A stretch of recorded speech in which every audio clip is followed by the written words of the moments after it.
So this is obviously, it's the 8th film. Yep. There is a certain, you're right about the length, right? Because there's a certain bloat that has come into this About series. the 6th one, they started sort of dramatically passing the 2-hour line. Yeah. Which, I mean, this is a series that started very small. It started with a sort of gritty Point Break knockoff in 2001 and has evolved to these giant cartoonish demolition derbies, and these sort of team pictures. I mean, I think you described them once as they're basically Ocean's 11 movies, but dumber and with car chases, And I don't mind that this is an incredibly stupid movie. I mean, it's stupid in much the same way that this series has been stupid for years. Yeah. I mind that I think for one that this Gray, F. Gary Gray, I think that he's not really the right choice for this material. And I think that... What are you talking about? He directed the remake of The Italian Job which with Mark is really his Wahlberg. only... That's like his only credential, necessarily, that gets him this gig, Well, that and Straight Outta Compton made money. Right. Well, yes. Yeah, exactly. But yeah, I mean, he does not stage... I very much missed Justin Lin, who did the sort of middle... Well, he basically reshaped the series. Justin Lin took over at Tokyo Drift, which is somewhat underappreciated. It's got some wonderful moments. Yeah.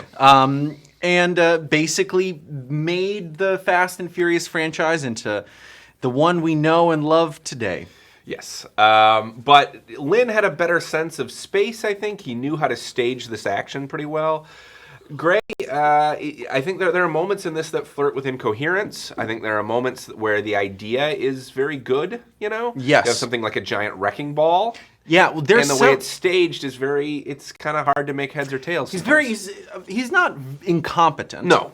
But he's very pedestrian, and he has really no sense of suspense or tension to his action scenes, which is a problem because this actually contains some of the craziest set pieces on a purely conceptual level, including this one that is on the poster. Now, let me tell you, in this scene, some of them are in exotic vehicles, some are in military snow-tracked vehicles. They are being chased and chasing a submarine, which occasionally surfaces to shoot torpedoes that skid across the ice at the cars. And are physically stopped by the characters. And are physically stopped by the characters. I think one of them puts his foot on it, and they're skidding along. Yeah. Meanwhile, Jason Statham is thousands of feet above them in an airplane with a baby under his arm.